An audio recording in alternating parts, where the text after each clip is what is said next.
all of the other homes, they have hard seawalls, and everything in front of that, gone. It just washes away.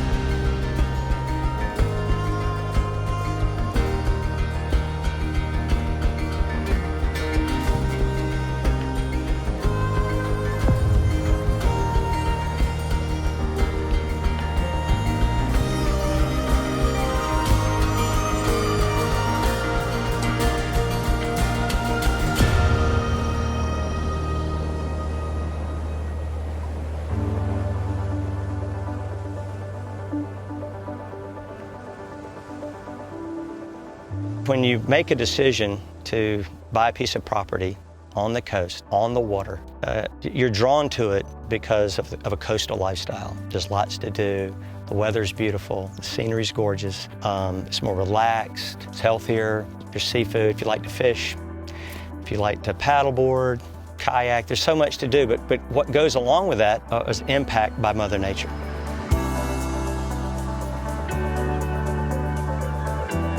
It's evident for the last almost 2 decades that this living shoreline has stabilized. If you're a steward of your property, you want to do what you can do to protect against the ever-changing weather. And quick reef is a key component of living shorelines. And all of this granite sill and the quick reef, oysters attach over time and they become oyster reefs.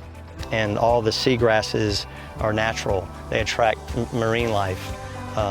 The oysters filter the water, so it's environmentally friendly, and I think that's why municipalities and private landowners and even private businesses are, in many cases, selecting living shorelines, with quick reef being a major component of that, to protect the shoreline with a much more environmentally friendly result and aesthetic result than a hard seawall. I got a call from Morgan, and she said, well, we've got another option for you rather than oyster bags. It's quick reef. I said, well, what's that?